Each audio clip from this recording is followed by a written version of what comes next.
حضرت اویس کرنی رضی اللہ تعالیٰ عنہ مسلمان ہوئے، بڑا دل چاہتا تھا حضور سے ملنے کو، پائے بھی 2 دفعہ، آپ نے باتیں سنی ہوئی۔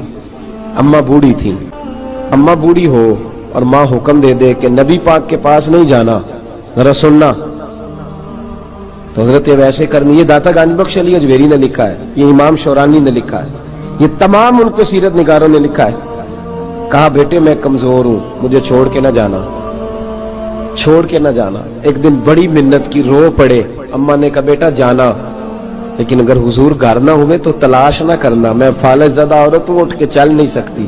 او بھائی، حضرت اویس کہتے ہیں میں نے دروازے پہ دستک دی، یہ امام شورانی کے جملے، سیدہ عائشہ صدیقہ اندر سے بولی کون ہے دروازے پہ؟ حضرت اویس کرنی دروازے پہ کھڑے، کون ہے؟ بڑی عاجزی، بڑی درویشی، کہنے لگے اماں جی ایک فقیر ہوں، یمن کا رہنے والا ہوں، ایک فقیر ہوں، ایک درویش ہوں، یمن سے آیا ہوں، محبوب سے ملنا ہے۔ کہا وہ تو گھر میں حجرے میں تشریف فرما نہیں ہے، باہر دیکھ لو، مسجد میں یا کسی جگہ تلاش کر لو۔ تو حضرت اویس کرنی کی آنکھوں میں آنسو آئے، کہنے لگے وہ آئے تو بتا دینا کہ ایک قرن سے فقیر آیا تھا۔ یہ امام شورانی کے جملے ہیں۔ حضرت عائشہ کہتی مجھے بتانا نہیں پڑا، محبوب گھر آئے تو آتے ہی پوچھنے لگے عائشہ کوئی آیا تھا؟ علم غیب رسول کے منکر اس حقیقت کو بھول جاتے ہیں، غیب مانا کہ راز ہے لیکن راز اپنوں سے کب چھپاتے ہیں۔ نبی کریم صلی اللہ علیہ وسلم کوئی آیا تھا؟ حضرت عائشہ نے سوال عرض کی یا رسول اللہ آپ کو کیسے لگا؟ حضور فرمانے لگے کسی کی خوشبو آ رہی ہے، کسی کی، یہ امام شورانی کے لفظ ہے، کسی کی، اگرچہ غالب خوشبو خود محبوب کی ہے، کسی کی خوشبو آ رہی ہے۔ کہ حضور کرن کا رہنے والا کو فقیر آیا تھا، سلام چھوڑ کے چلا گیا۔ جناب عائشہ کہتے ہیں حضور کی آنکھوں میں آنسو آئے۔ میں نے کہا حضور وہ گیا کیوں؟ تو محبوب نے فرمایا اس کی ماں بوڑھی ہے، اس کی ماں، محبوب اگر اماں کے لیے کہتے ہیں چل دیکھیں نا تابی بنے، وہ صحابی نہیں بن سکے، تابی، تو تبلیغ کرنے کیسے چلا جاتا ہے بیمار ماں کو چھوڑ کے؟ تو پیر صاحب کے ڈیرے پہ کیسے پہنچ گیا اماں کو چھوڑ؟ تجھے کس نے اجازت دی کہ ماں باپ بوڑھے تھے اور تو کہے جی میں وہاں جا رہا ہوں، میں نے چلے کرنے ہیں، وظیفے پڑھنے؟ بھئی جب حضرت اویس کرنی اعلیٰ حضرت امام اہل سنت رحمت اللہ علیہ، آپ نے لکھا ہے کہ وہ جو محبوب کا فرمان ہے نا بخاری مسلم میں، رضا اللہ فی رضا الوالد، فرمایا جس کی والد راضی اس کا اللہ راضی، اور جس کا باپ ناراض اس کا، اعلیٰ حضرت فرماتے ہیں 100 ولی، ایک جگہ پہ فرماتے ہیں 1000 ولی ایک طرف بیٹھ کے کہہ دینا کہ یا اللہ اس بندے کو بخش دے، اور اکیلا والد کہہ دینا یا اللہ میرا نافرمان ہے، نہ معاف کرنا، تو فرمایا اللہ اس 100 ولی کی نہیں مانتا، والد کی بات مانتا، اس لیے کہ حضور کا فرمان آ گیا باپ راضی ہوگا تو اللہ۔ تو میرے بھائی شریعت ایک حقیقت ہے، اس حقیقت کو سمجھیں۔ حضرت اویس کرنی کی زندگی کا ایک پہلو یہ، دوسرا پہلو یہ جو ہے نا بڑی لمبی چوڑی داستانیں، اور بڑا ہمیں شوق ہے تصویروں کا، بڑا شوق ہے، آپ یقین کریں میری طرح کے بہت سارے لوگوں کے پوسٹر چھپتے ہیں، بڑی بڑی تصویریں لگی ہوئی ہیں چوکوں میں۔ استقبال سب سے اچھا وہ ہے جو قیامت کے دن ہوگا۔ اگر اس استقبال دیکھیں نا، یہاں ہم سے پہلے لوگوں کے بڑے استقبال ہوئے، پھر بعد میں کیا ہوا؟ چلے گئے وہ لوگ، ہم آ گئے، ہم بھی چلے جائیں گے۔ مٹی دے تے مٹی رہنا ہی، ایویں کادی بلے بلے، اج مٹی دے اتے بندیا تے کل مٹی دے تھلے۔ حضرت اویس کرنی خیر التابعین ہے، تابعین میں سب سے پہلا نمبر ہے۔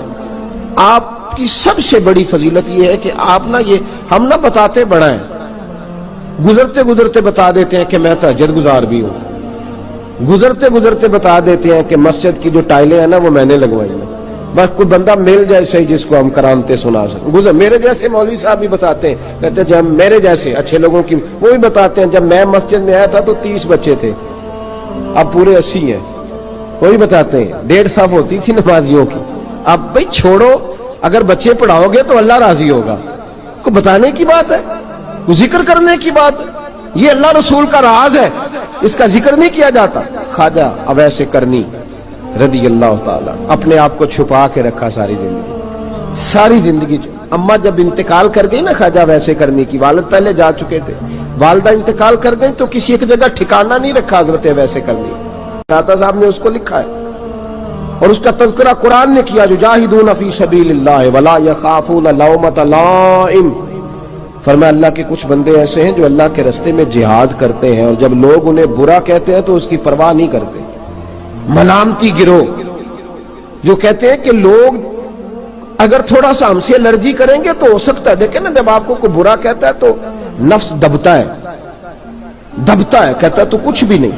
حضرت بایزید بسطامی سلطان العارفین رحمت اللہ تعالی علیہ فرماتے ہیں رمضان شریف کا مہینہ تھا تو میں گزر رہا تھا بستام کے بازار سے,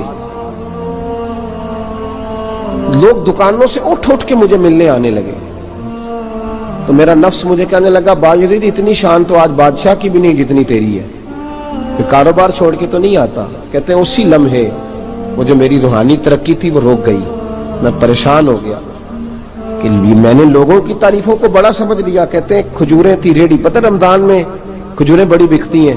کہتے ہیں میں آگے بڑھا, لوگ سلامیں لے رہے تھے, ایک کھجور اٹھا کے نہ کھائی نہیں, اٹھا کے نہ منہ میں رکھ لی, صرف منہ میں. لوگ کہنے لگے دفع کرو, یہ بھی کوئی بندہ ہے جس نے روزہ ہی نہیں رکھا پیر ہو کے.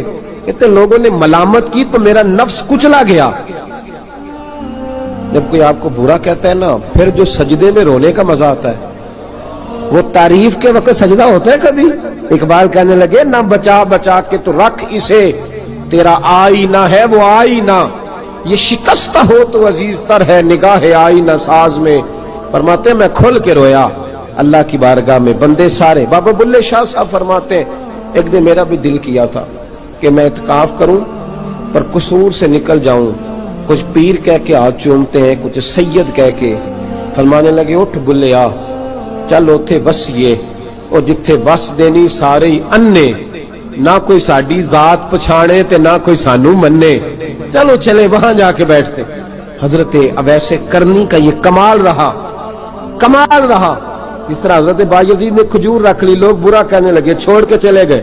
فرماتے ہیں جو مزہ اس دن سجدوں میں آیا نا, تھوڑا آگے جا کے میں نے کھجور باہر نکال دی, روزہ بھی نہیں ٹوٹا. میرا خادم کہنے لگا حضور یہ کیا کیا؟